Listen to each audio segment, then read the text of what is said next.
Welcome to our present state versus history on Speaker. Here we are focused on the current events of our culture through the principles of our history, trying to make sense of the culture and the mindset of today. I am your host, Ray Mayfield. Okay, folks, here we are back on the pod. Thanksgiving's gone by. It's the 30th of December. We hope you all had a good time with your family and whoever it was that you celebrated the holidays with, if you did. I just want to make mention here that go to the website we've got going, the True Gospel Church, and you got to put the True Gospel Church in there. If you put /ministries, I found it comes up a little easier, but it should come up either way. You'll find our website there. Access to many links there.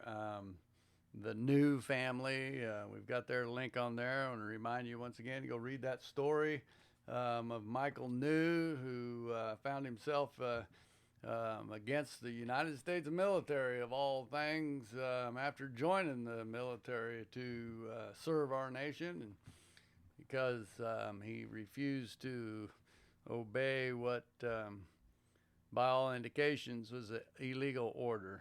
And I won't get into that, but check that out. We've got links there to the National Center for Constitutional Studies, where you can get a lot of good information, textbook stuff, credited courses if you choose to take them. We've got a link there to the University of Christian Studies and Seminary. I can't say enough about those folks, Dr. Guy and Sister Kathy. Very high quality people. Check out their college, the university there, any kind of formal study that you'd like to get into the biblical contents, it's available there. And it's not, should we say, one of these flighty type deals. It's credited through the accreditation process, top-notch college. As far as I'm concerned, one of the best in the country when it comes to unadulterated and perverted biblical text and teaching. So check out those websites, amongst others. There's many there. You can, of course, catch the link to the Spreaker platform and catch these podcasts from there, and whatever other means you might be listening to them on. And of course, there's a donate button there. I'm told I don't ever do enough self-promotion. I have a real difficult time what I believe to be soliciting the gospel, but this endeavor is getting larger and larger and need all the financial support we can get. If anybody who is listening to these podcasts thinks that this is a worthy endeavor to support, by all means, help us out, help us get this word out. And more importantly, follow these links so that you'll get the notifications when we do a new broadcast, and share these to your friends and families. And that's the main thing. We want to get the word out. We're putting these links out and different things because we're not trying to build some kind of industry or institution here. We're trying to build the people of this country. And somebody made the statement to me here a while back about trying to save a nation, and I'm not trying to save a nation. The Bible is very clear as to where all nations are going to end up in the final climax, although we do not know when these events will transpire, although we do know they will transpire, okay? So in the meantime, it's our responsibility. Jesus said to the disciples, occupy until I come, and so I'm occupying my space, trying to educate people. And here again, we don't have the time on this podcast to get into the full depth, exhaustive study of some of these subjects that we dig up.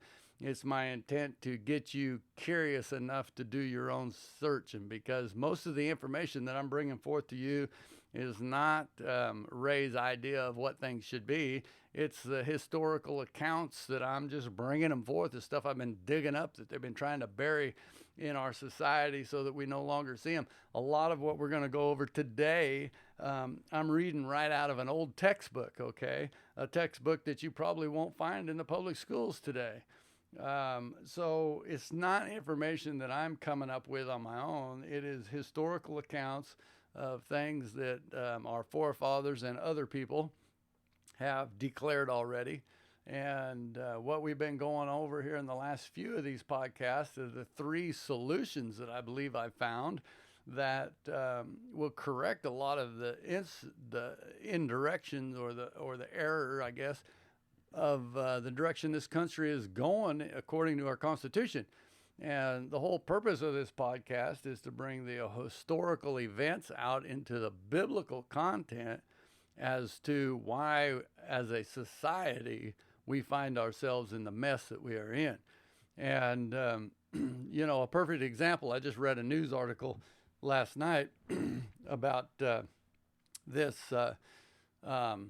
same-sex marriage bill that was passed in the Senate. And this is a perfect example. And I know as soon as I mention the same-sex marriage thing, we get all emotional on the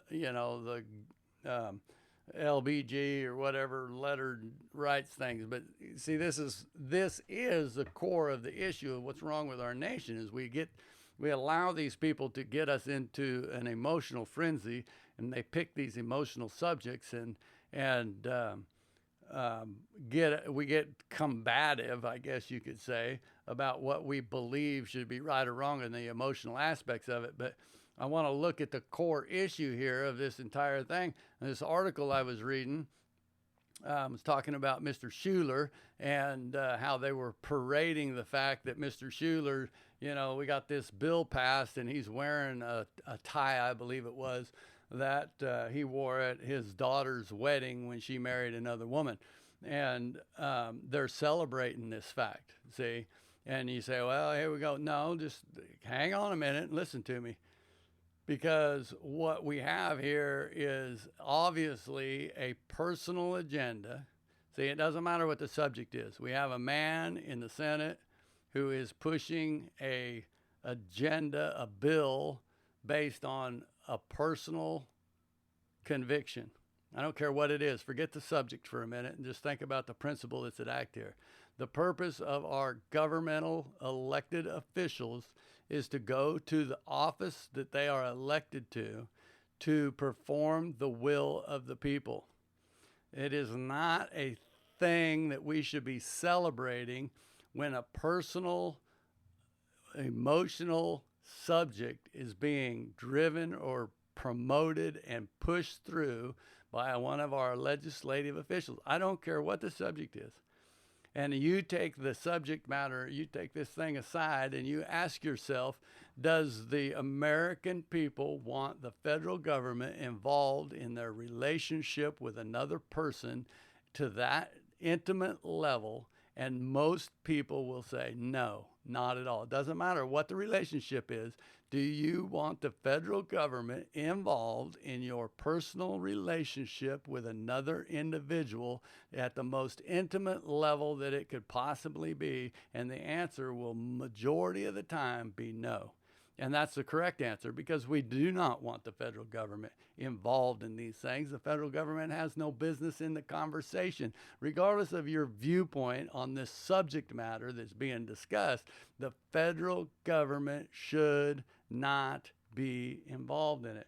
And that's part of what we're going to talk about with this judicial system today, because these are the things that our forefathers, especially Thomas Jefferson, when it comes to the court systems, was very adamant about the fears that he had about our judicial system encroaching beyond what it is intended to be. And Mr. Hamilton and Mr. Jefferson, they were not in agreement here. Mr. Hamilton, and I'll be honest, when I read through the things that Mr. Hamilton says and his arguments back before they had the hindsight to look back, I would have been in agreement with Mr. Hamilton, because by all odds, the things that you see, and Hamilton, he was a man of law and he understood these things. And his point was that The court system was just a arbitrary force that, handled the disputes between the others. Now I'm just summarizing all of these things. I mean, there's pages and pages of arguments back and forth that you can read with these men. But basically what Hamilton was saying was the court system, they don't have any authority to go out here and do, create anything. They don't have the authority to legislate. That was one of the arguments they were using. And basically what the court system's function was, and there's a dispute between two parties with the court, whether it's the House of Representatives and the Senate, or whether it's the people and some other body of government, then it was their job to just analyze the facts and make a judgment between the two and determine what was right and what was wrong. And so therefore, they were basically harmless when it come to the encroachment of powers. And on the surface, when you read those arguments, it's like, well, I agree with that. That makes sense. But then as we look back in history, we find that Thomas Jefferson was a little more accurate in his assumption, because Thomas Jefferson had less confidence in man, I guess you could say. He had less confidence in the ability of man to resist corruption, I guess would be the best description I could say of Mr. Jefferson. And it turns out that his view of the possibilities of the dangers that come to head were most accurate and truthful. We look at the situation of our country before we had a federal court system, and right after the Constitution was signed, which the Constitution leads me to another point. Thomas Jefferson, he was very careful in a lot of his writings. When he spoke about the Constitution, he used the title compact multiple times, because it is a compact, and his point is absolutely right. And this is something that I remember vaguely them mentioning when I was in high school, but it's something that didn't make a lot of sense to me back in those days. But today it's more relevant because we got a little more hindsight. And, the compact is, and the reason why Thomas Jefferson was so dogmatic, if you will, in his definitions is because he understood the implication of the terminology. See, and when we use the word compact, what it is, it's an equal but separate powers coming together, unified, working together, but they are equal and they are separate. See, and this is what Thomas Jefferson was so concerned about preserving, is the compact. He said our Constitution is a compact. We have separate but equal powers coming together, working in a unified force, in unity of one another, so that they can perform the will of the people. See, this is one of the basic elements we keep going back to. And this is where we've stopped electing statesmen, if you will, who are going to their office in order to perform what it is that's best for the nation. If it's a senator, see, this goes back to my other solution, that we need to go back and react. We need to appeal the 17th Amendment, because if the 17th Amendment was in place as it was intended to, and I'm not going to reiterate, go back and listen to the last podcast about that, then we would have senators who are appointed into offices that have to be reaffirmed every 6 years, and every 2 years, 1/3 of the whole body would be rotating in and out of there, which would keep a balance of powers and keeps this public influence. See, because what we have now is we have a senator, Mr. Schuler, who is up there that is caving into the powers and the pressures of public opinion, public sway, and public scrutiny to the specialist groups and whatever else. And then you add his personal influence on top of a particular subject. If I am a lobbyist and I'm going to go to Washington, D.C., and I'm going to try to find somebody that I can get to push my agenda, I'm going to do my homework, and I'm going to find out who that person is that has a personal interest in whatever the subject matter is that I'm going to go push. And if I can find somebody that has a personal interest where I know that they're going to be really passionate about whatever the subject is that I'm trying to push through to the main body of legislators, then I'm going to find those people, and then those are the people I'm going to start working on, because they're going to be the easiest to manipulate and to sway towards the agenda that I have, because they have a personal interest vested into it, you see. This is the problem with having all of this outside influences pushing onto our individuals. That's why we have one House of Representatives that's supposed to be for the people and by the people and of the people. And then we have the House, which is the state's House, which is the Senate, to protect the state's rights, to cool down the debate between the right and wrong legislation, so that when we get somebody that's being pushed from the outside influence and their own passions because they have a natural tendency to walk in that direction, then come together, the Senate is supposed to cool down that passion and say, well, I understand what you're going to, but it's not really the best for the state as a whole. Okay, you see how that works together for a balance, that safety net we talked about before. So then we have this third body, which is the judicial system, that Thomas Jefferson was so afraid of, because he was afraid that it would be the mechanism that would bring a what we call it, a consolidation of that compact. You see, Hamilton, he spoke constantly of our Constitution, where Jefferson made a point of, when he spoke of our Constitution, he referenced it as a compact. So the importance of the separation of those powers, and what his greatest fear was, that they would become consolidated, and the judicial system would be the force that would come quietly and behind the scenes be used to consolidate these powers. And we've seen these things happen. Even after Jefferson was working in public office after the Constitution several years later, he made statements concerning the things that he had already seen taking place. And he was once again readdressing this issue of the Supreme Court needing to be checked and balanced. And that's why I say my third solution to correcting these things is the Jefferson Amendment. The Jefferson Amendment is something a lot of people's never heard of, but it was never ratified. It was never approved and brought forth to the floor, because every time that he brought it forth, they kept rejecting it. But in the Jefferson Amendment, what he basically proposed was that a 2/3 majority of the Congress, the complete Congress, that's the House of Representatives and the Senate combined, could overturn a Supreme Court ruling or remove a Supreme Court justice. But it took the combined vote of a 2/3 majority, which is nearly impossible. So the individual or the ruling would have to be absolutely out of line, but it would be a checks and it would be a balance. And he also wanted the Supreme Court justices to have a 4 or a 6 year term of office that needed to be revisable by the president and the Senate. So in other words, they could run their 6 year term, and then the president and the Senate combined together would determine whether or not that person's appointment would stay or whether it would expire. So at the end of that 6 years, the president and the Senate would either say, Mr. Justice, Mrs. Justice, we thank you for your service, or we would like for you to stay another 6 years or 4 years, whichever the term would be. But I think he leaned more for the 6 year term, but the 4 to 6 years, anywhere in that aspect, you see. These are the things, because he talked about the government being subverted together and the powers shrinking us together to the point to where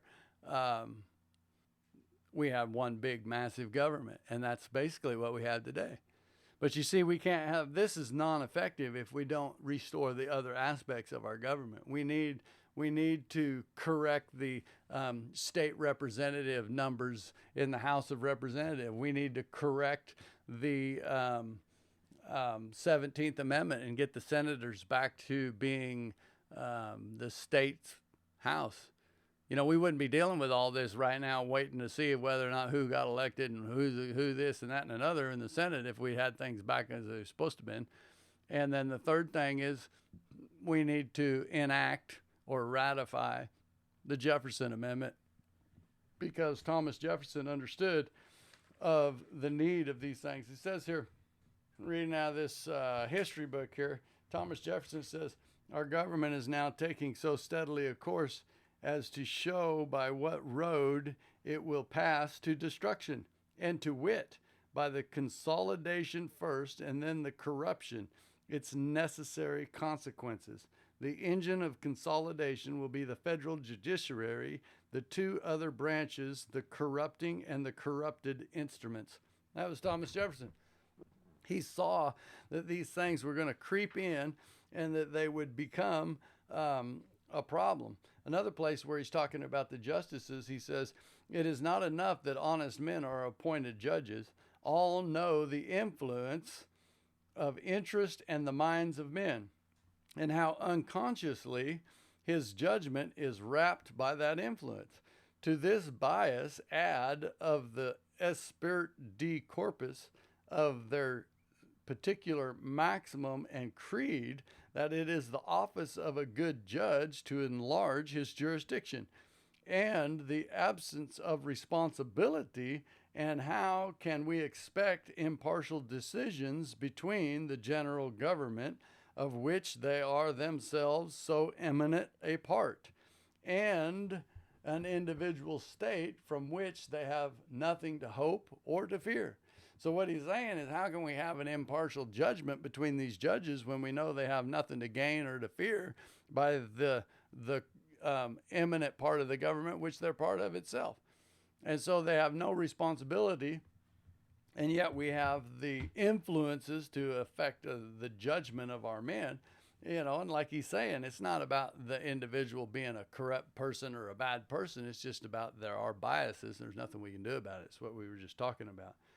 And then he also makes a statement. He says, "I repeat, I do not charge the judges with willful and ill-intentioned error, but honest error must be arrested whenever it is tolerated and leads to public ruin.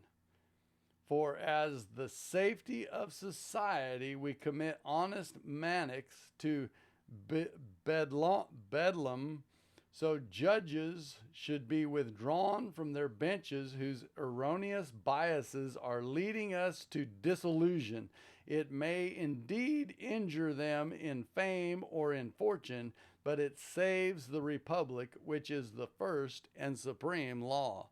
See, this is Thomas Jefferson's ideology. He's not looking out for the best interest of the individual. He's looking out for the best interest of our republic. And you notice he doesn't use democracy as his terminology. It is a republic, and we are led by a compact we call the Constitution of the United States of America, because we have separate and equal powers who are leading us together in a unified force to a place where we hopefully can live in peace and prosperity. See, we get into the Word of God and you go into Judges chapter 2. I'll start in there about the 11th verse. I'm not going to read it, but you can go on and read around in there, because, we're always trying to bring this into a biblical content. It's talking about the society of the people. This is back before they had government. They had judges to determine the things, and the people, after Joshua passed away and that generation died, it says that the next generation did not know the power and the experiences and the things of God in their life. And so they began to serve other gods and to go away from the issues and the principles of God. And so they put judges in front of them in order to make decisions of whether it was godly or whether it was God's will or what we should be doing. And when those judges judged rightly and they walked in the will of God, then the society prospered and the people lived a well and good lives, and they lived in peace and harmony. But when the judgments were ill, or the people disregarded the judgments of God and they walked in their own devices and their own minds and their own powers, selfish desires, selfish wills, then they had calamity and war and famine and difficulties of life as a society. And then as the cycles went back and forth, then finally the day came when they said, "Oh, everybody else has a king. Let us have a king." And if you know anything about your scriptures, you know what happened there. And the man said, the prophet of God said, "Oh, you don't want a king? He'll take your houses. He'll take your money. He'll take your women. He'll take your children. He'll take the good of your crops. And, oh, but we want a king." And where are we today? We have a king. We have a king called the bureaucracy of government that has been consolidated by the whims of men who are serving their own special interests when they go to the office. We have divided these things up, Oh, I wanted to read to you back where, out of this textbook. Let me get to rattling. This is the fruition of the fears of Thomas Jefferson. In 1937, President Franklin Roosevelt attempted to increase the number of justices to 15 so that he could get a court which would be sympathetic to many of the New Deal programs. This was rejected. But a bill was passed which allowed the Attorney General to appeal directly to the Supreme Court wherever the constitutionally in the act of Congress was involved. So we got the Supreme Court in the middle of legislative practices right here. This is this consolidation that he's talking about. This is 1937, folks. It keeps everything I keep finding in this 1900 generation. We need to be looking really hard at what this 1900 generation did to our country. We need to be restoring the things that they tore down, because the results of what they did are what we're dealing with for the most part in our societies today. I'm going to read on here. This is a textbook that was from the mid 80s. Okay. The inferior courts was first called circuit courts. By 1890, the Supreme Court was so overburdened that Circuit Court of Appeals was set up, and each of the 9 circuits of the United States, the name Circuit Court was abolished for the inferior courts, and these were renamed the United States District Courts. Today, there are 83 separate districts with a total of 144 courts which try both civil and criminal cases. In 1855, a court of claims was created by Congress to hear cases against the United States, inasmuch as a sovereign can be sued only with its consent. In 1909, a Court of Custom Appeals was established to review decisions of the Board of General Appraisers on questions arising out of importance and duties. Special courts have also been set up to hear tax cases, but these function without juries and originated generally as part of the tax collecting machinery of the executive branch. Now, did you get all that? We've got these court systems that have been put together by the executive branch, and this goes back to another point that I've brought up multiple times. Why are we allowing these executive orders to affect all the branches of our government when the executive order is only applicable to the executives? The executive branch of the United States government are those who directly and immediately report to the president as the chief executor. They do not have any authority outside of that. I repeat, according to our Constitution, the executive orders do not have any authority outside of the executive branch, period. But yet we allow these executive orders to continue on. We have these courts of appeal. We have tax courts now that operate without a jury. That's lacking due process. I mean, there's so many things that are wrong with that constitutionally. I could do a complete podcast just on that one paragraph right there. This is the 1900 generation. This is the reason we have the consolidation of our government. This is the reason why we are no longer a people of the people, by the people, for the people. This is the reason why we have the federal government involved in our local schools. We have the federal government involved in who we're going to get married to. We have the federal government involved in every personal, intimate aspect of our lives, and it should not be the case. And I see I am way overdue on my time frame. So I'm going to have to leave this here. I've been running into some more digging on some historical aspects of this perversion of the Christian doctrines about the same time of the perversion of the Constitution in the United States. And I've ordered some books of reference that seem to be repeatedly coming on to people referring to these certain writings. So I've ordered the writings. I want to read them myself. I want to see what they say. And so who knows what the future might bring. We might start chasing some of these perversions of these doctrines, because It's not a coincidence that every time I turn around, it's this 1900 generation. And, you know, I'm finding that around that same era of time is when the Christian doctrines began to be perverted and division began to come into the house of God.